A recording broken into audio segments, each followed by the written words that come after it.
This video is going to be a lot different from the videos that I typically make for a multitude of reasons. I'm going to get into those very quickly. One, this video is being shot at night or early, very, very, very early in the morning, like 4:30ish in the morning, closer to 5. Yeah, so the lighting is different. So if you like this lighting more, I will record videos later at night and try and get this type of lighting. It'll be a lot easier considering what time of year it is. Great. As far as the fact that this video is going to be a response video to a video that I recently just saw. Yeah, I know you're saying it. Oh my God, he's at that point of his career where he just starts shamelessly grifting. No. For starters, I have a lot of respect for Low, aka Legend of Winning. He is a very big voice in the basketball community, whether if you like him or not, because of his very smart and very extra and very consistent views, philosophies, looks throughs, and watches, and he's one of the most consistent basketball watchers that I know. More consistent than literally anyone else. This is not a shot at Low. This is a second channel video. For start, this is another second or third channel video. I'm not really sure between the two of them, but it's not his main channel video, so don't expect the same quality that you would see out of a first channel video. Obviously, right? Let's calm down. Those are normally mostly normally historical topics instead of something that we're currently seeing. So don't be a dick about what I'm saying. Don't fucking, if this video ever pops off in the YouTube algorithm, do not take my words out of context and think that I'm shitting on Low's opinion for the sake of shitting on Low's opinion. I would never do that. That's not who I am. If you've watched any of my other videos, you would know I have a lot of respect for the people who actually watch the sport. Okay? Cool.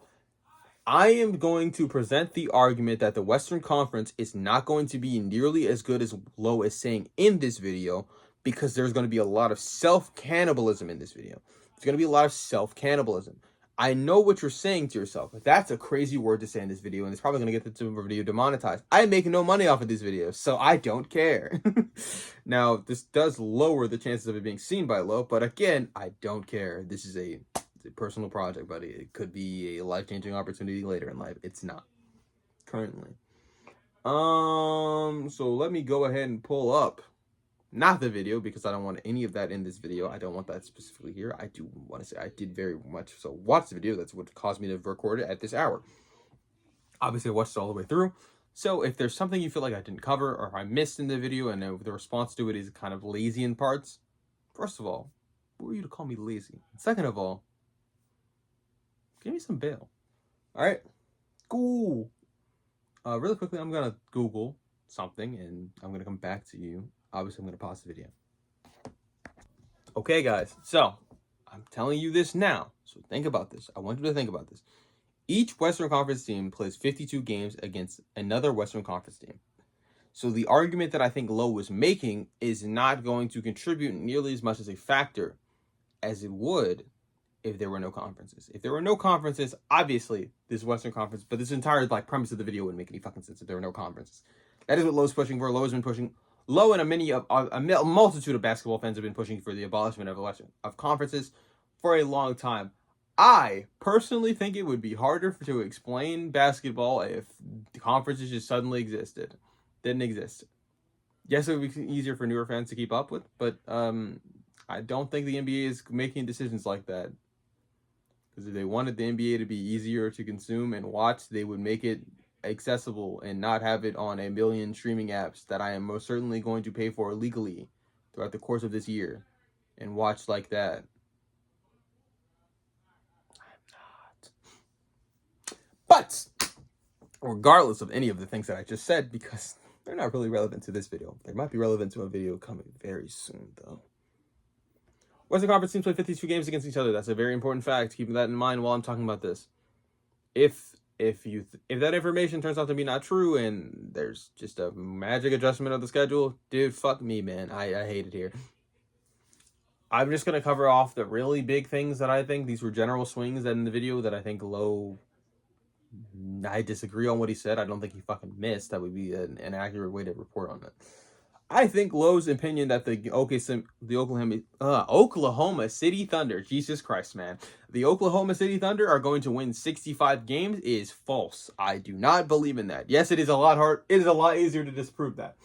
Obviously, when he says 65 games, he means around 65 games. He does not mean 65 games exactly. If he meant 65 games exactly, I would want him to go through the schedule and point to me on every single game that the Oklahoma City Thunder are going to win, and I'll give him a 2% margin of error. That's what I would do to him. That's what I would do to every human being if they freaking meant that 100%. I don't believe anyone means that 100%. I think they'll be in the 60. I think they'll be one of two potential 60-win teams. I think the second team that we're talking about potentially, and the Houston Rockets, is not going to happen. I don't think they're going to have that. They're going to be very big. They're going to be very big growing pains with this team in offense at the very beginning of the season, which is going to lead to some little bit of strife. That's another thing that I'm going to say about this teams and why I don't simply believe that the Western Conference is going to be magically that much better than it was externally as far as the wins, as far as the win totals. I don't believe that, right? I think a lot of these teams are going to have to deal with issues that are going to come from inside of the conference, which means they're going to have the same problems that they do run into every year. I just also think the Houston's offense is going to be very unpolished at the very beginning of the season. I just don't see this being a team that will have the footing to win 60 games because, again, a majority of the games that we're thinking about, the first 20 games of the season matter a lot more than a lot of people recognize and realize. Obviously, when there's like blowouts at the tail end of the season, and I don't mean blowouts in the sense of I have more points than you by such a significant degree. I mean like, what's a good example of this? Imagine if you were running a race. Everyone who's watched Cars, Lightning McQueen went so many rounds without a pit stop that it caused his tires to blow out. That's what I'm talking about. I think that's going to happen to a lot of these teams. Are going to run out of gas during the tail end of the season. A lot of teams might be igniting themselves and making themselves more combustible and more impactful and more successful at the tail end of the season, but I don't think that of a lot of these other teams. Let's be honest. Older teams are typically going to have them flame out by that part of the season, and younger teams are typically going to have themselves burning even brighter. Okay, so there's that. Houston, I think Houston can win 55 games. I think Houston can be the second best team in this conference, like we saw, similar to what we saw last year. Am I banking on that? No, not really. I don't think this team will be the second best team in the conference as far as win totals, unless we see some very clear and obvious the offense is significantly better and making a lot of adjustments early in the season. So that's my reason against what I saw in Lowe's video for that. The reason for Oklahoma City. I did this in a previous recording, so if I sound less energized than I probably would in a normal video, that's why. I had to do my thoughts, record it first, come back to you and do it again. Oklahoma City Thunder is going to be doing a lot more experimenting because they're not going to have a lot more access to the players that they had last year. Yes, Mark Daigneault is going to see what worked last year and stick with those things that worked last year, obviously. Duh. But do I think with him having access to his players being more healthy this year, that he's going to run the same shit back completely? No, absolutely not. No. They're also coming off a championship. They have much more mileage on them than a lot of champions had previously. Now, if I had to go back to a team that had just didn't have nearly as much mileage as far as like championships and how they reflected of themselves in recent years, which should be in the past 6 or 7, I would have to go for a team similar to what OKC just went through. I'd have to probably go to champions too. They're not a champion, but I'd probably say Boston in 2022 when they made it to their finals. I expect to see a 2023 season from them instead of a 2024 season, if that makes sense to you. Where I don't think they're gonna win another title. Easier. I think it might look better in the postseason. Obviously, I think it could look better in the postseason because they're not gonna have 7 games. They're not gonna have multiple 7-game series with teams that no one had them going 7 games with. They're gonna have 7-game series they probably have a 7-game series with teams that they are looking for. The teams are gonna be better. Shea, Jalen Williams, and Chet could all get better, can improve. Do I think that's gonna make the win total magically better? They won 68 games last year. No, obviously not. Shea can learn to play a little bit more off ball, but I also think he can take it really depends on what the route him and Mark Daigneault want to go, where if they want to do more from his off ball score, which I think will have better results for him long term in his career. But I don't see that happening. Or if they're going to trying to make his playmaking better, which we saw in the finals, if we saw an uptick in that in the finals. Do I think they're going to go that route? I think that's much more likely, which means that the improvements that we're going to see from Jalen Williams and Chet are going to have to be a little bit more subtle because of the amount of usage we're going to see out of him. I don't think we're going to see some crazy shit like fucking 40% usage rate. That's not going to happen out of a team that's going to try and win a championship. Don't count on it. but he's probably going to be doing more playmaking than he did last year. I think the sets are going to reflect that as well. So that's those two teams really quickly. As far as he already acknowledged that LeBron is not going to be playing what looks like the first month of the season. That's not a good sign from your second best player, even though your second, especially considering how similar your second best player is to your best player. That's not a good sign for me. I do believe in Luka's adjustments through the offseason as far as his weight and stuff. Then I do a lot of other players. You're going to see that later in the video. But that's not a good sign for them. Obviously, they still don't have a real defensive anchor. DeAndre Ayton is not it. I don't need delusional Laker fans cannot convince me otherwise. Lowe is not a delusional Laker fan. Sometimes he can be, but like, I was a delusional Cavaliers fan last year. So at that point in time, I was like, damn, we're the best team in the league, bro. No one could beat us. Fucking OKC existed, bro. What? Okay. Yeah, that could lead to... I guess my thing is I'm more pessimistic than Lowe as well. But like, again, just hear me out. As far as what I think about this Lakers team, I did address the defensive anchor problem. That's going to be an issue. They're going to have more continuity with Luka. I think Luka's going to be more heliocentric this year, which can lead to a lot more regular season wins. Do I think they'll actually win more regular season games? Depends on how hard they push into into making sure that everyone knows that this is Luka's team and that LeBron is a second best player, and how long LeBron is going to be out. Because when LeBron comes back, there's going to be some readjustments and growing pains with that as well. Do I think the Lakers will be as good? Honestly, I don't know the strength of their schedule right off the top of my head, and I'm not going to look at it throughout this video. Do I think that will have them come out easier? Yeah, probably not, dog. I think 51 wins is probably what we can expect for them to win this year for completely different reasons, though. As far as the Clippers, I think they can win more games this year. Why do I think the Clippers are better this year than I do last year? So remember what we saw from Zubac and Harden last season? I expect that for the production that we're not going to see from those guys is much as far as Harden. I think you can get that can be made up in places with Chris Paul's addition. I know Chris Paul is old. Give me a break. Yes, I'm not expecting him to play 82 games like he did last season. That is an outlier season. Do I expect him to play as many minutes as they did last season? No. Do I think that's what he did for the Spurs last year was important? Absolutely. Great. And the role that he's going to be in is good. I think that's the reduction of what he needs to do for this team is great. The same thing I have to say about Bradley Beal.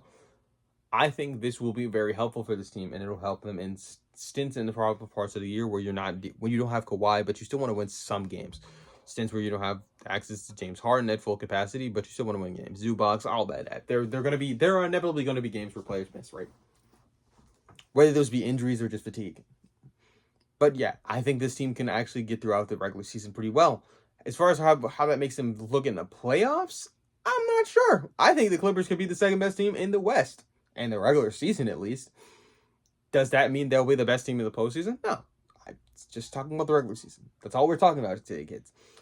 I think Minnesota, if they do this correctly, can be the third or fourth best team in the league. In the West as well, because, But depending on how they start the season off and how they take and address the fact that Mike Conley is no longer a starting point guard, and the fact that they drafted a point guard and did not have him play nearly as many games. So that tells me one of two things. Either they are concerned about his defensive intensity as a player on this team, because that's normally what coaches expect out of these guys when they're sliding them into teams like this, or they're just not sure of his game. I think you could see growing pains with that, but honestly, anything would be better than Mike Conley's corpse out there to help Anthony Edwards on the offensive side of this court. And obviously, I also think that just having a younger guy out there than fucking Mike Conley would be nice. Obviously. Like, duh. The team already has a very good formula for regular season success with how they use Rudy Gobert, especially considering they have much more defensive intensity out of this guy. I do expect this team to get better. So teams that are obviously going to... Let me just really quickly go over teams that are going to be punting, and then we'll get back to Denver really quickly. Do not look out for fucking the Phoenix Suns. It's not going to happen. Don't look out for them. Do not look out for the Utah Jazz. Both of these teams are actively tanking. And if you're not talking about the Suns not tanking, right, because they don't have a reason to tank, But if you're talking about their reasons, the fact that they're just not going to be a good team, like, duh. This team sucks. Looks at Jalen Green, Dylan Brooks for Kevin Durant. They didn't make the play-in last year. They're not doing shit this year. Okay, so they've been addressed. Obviously, Ace Bailey, cool, bro. Have fun. Lauri Markkanen is looking to be traded. It's going to be hard to trade him with the contract that they gave him. I think they should have traded him before they gave him the contract, and I think everyone in the NBA realizes that. Obviously, it didn't get done because Danny... Why can't I remember his name right now? Wow. I can't remember the architect of one of the best Boston teams of all time's name. Wow, that's crazy. Well, we're not going to address it then. Sorry. I can't remember his name, bro. I'm not going to pause the video again to fucking look it up. Damn. That is fucked. Well, that guy's not going to try and win this. This team is not winning, obviously. Portland's a very young team. I think they can get some surprise wins, but that doesn't mean they're going to be a good team in this conference. They are going to win sub 40. They might win 40 games, but if they win 40 games, trust me, that means somebody else on this list is fucking up. Okay? Cool. You're not going to fool me with them. As far as these two teams, which had the number 1 and number 2 pick in a certain draft class with John Morant and Zion Wilson, it's 2018 if you were unfamiliar with my game. I know. These two teams are not going to be pulling the wool over my eyes. Not again. They have two players on their team who are the best players on the team that are not, I don't even know if you want to say that Ja is the best team on the team, the best player on the team, considering this roster is much more built around Ja's co-star in Jaren Jackson Jr. than it is him. Especially considering defense is anchored. But to be fair to them, Buddy has been more healthy. Triple J has been more healthy than Ja has been. That's also the point I'm segueing into. I just don't expect this to work again. Ja's playstyle is not conducive to being healthy, and they are relying on him less. The offense is not built around him. They're going to have to work out some things because I think they went way too far away from the pick and roll that made them good teams, to be quite honest. They went way too far away from that. I'd have no idea why they did that. So as far as that team, just don't count on them. They are probably going to be a play-in team the same way they were last year. As far as Dallas, I think we could see some improvement from Dallas, obviously, because, full season of Anthony Davis would be nice, but it's unrealistic. But I do think adding the additions of Cooper Flag, the additions of not every big on the roster being hurt the entire fucking season will be nice. I think this team could be one of those surprise 50-win teams that you're looking for while you're watching as the Lakers, who won that trade convincingly. You're not going to convince anyone otherwise. They absolutely won that trade. You know which one I'm talking about. But if the Dallas Mavericks turn enough to finish higher than them in the conference, do not be surprised. Okay? Don't be surprised. This is if Kyrie at the tail end of the season, yes, Kyrie's older, and I do wish that he would take an entire season off to get healthy. But I don't think that's going to happen. I think that we might see Kyrie Irving back in less than 365 days post that injury. So, it'll be pretty much way too late for him to make a claim and establish himself as a starting point guard at the end of the season. I think Cooper will have well and truly slotted himself into that team. But going into the postseason, that's probably who they're going to rely on more than Cooper Flag, let's be honest. Do I blame them? Cooper is a fucking rookie. No. But yeah, that's probably what's going to happen from this team. I think they can win around, 45 games? They can win 45 games, probably closer to 50. I'd say 48 games would be how much I expect from them. Is that enough to be out of the play-in? Probably not. I think it'll be the 7th seed. But I think that team could look interesting. Golden State, or should I just say Golden State? Jesus Christ. Remember when we were calling the Clippers the Unction? Al Horford, Jimmy Butler, Steph Curry, Draymond Green. Like, what the fuck are we doing? Gary Payton Jr., Seth Curry. Like, does this sound like a team that is going to be contending for anything? No. No, absolutely not. Are they going to try and convince themselves they're a contender? Probably. They're not going to be healthy. And I know you're hearing me say this for every team in the conference. Well, what teams are going to be healthy? The teams that have depth and have suitable replacements that are not going to rush their players in throughout the regular season. Those are the teams that are going to be healthy at the end of the season. They're not going to have the guys dealing with bangs and bruises. Teams whose play styles make a lot of sense for their size, too. Bigs are going to be in the post. They're going to be And bigs are going to have injuries sometimes. Yes, obviously.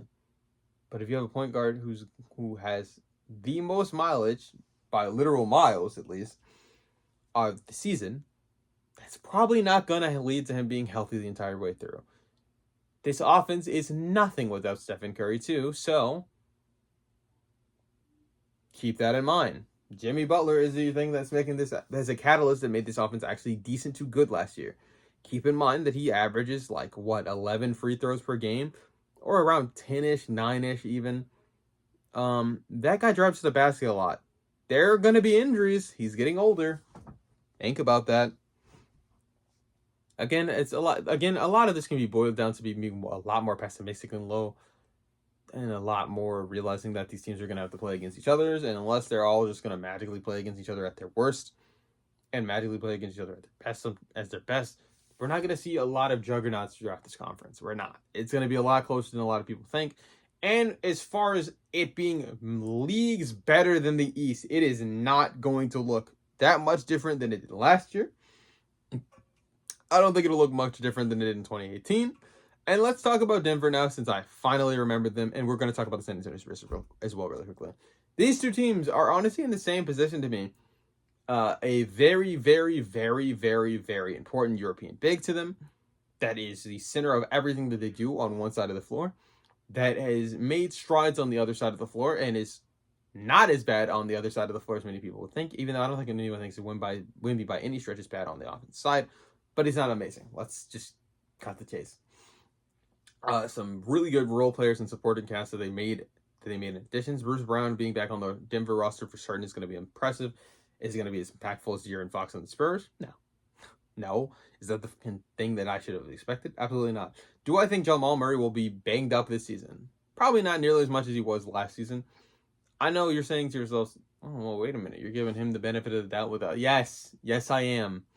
Aaron Gordon, I also will give the benefit of the doubt, even though his play style is not conducive to being healthy throughout the entire season. But I think that this team will not push themselves nearly as hard as a lot of these other teams in the conference that could still have them winding up being the fourth seed around this team.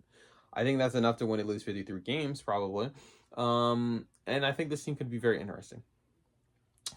This team is obviously a real contender, and if I had to point to a team that is the second closest to winning a championship in the league, at least out west, and not including either the New York Knicks or the Cavaliers, because they have an easier conference, I do truly believe for a fact that this will happen. That these two teams will be the top two these two teams will be some of the dominant teams out west that everyone is, yes, they're looking at them and they're being like, this team will be good, but I don't think they'll realize how good they really are until the postseason. Okay, cool. Thank you. Thanks for watching this video for 23 minutes. Low, if you see this video, is not a sign of disrespect. I have a lot of respect for you, and I hope that the respect will become mutual if I ever become even noticeable or even a blip on your radar. As far as the people who watch the video that are not low or not low fans, thank you for watching this far into the video. If you liked it, like, comment, subscribe, all that fun YouTube stuff. Enough shilling from me. I don't have a product to push here. Yeah. I'd appreciate that. I'd like that. Thank you.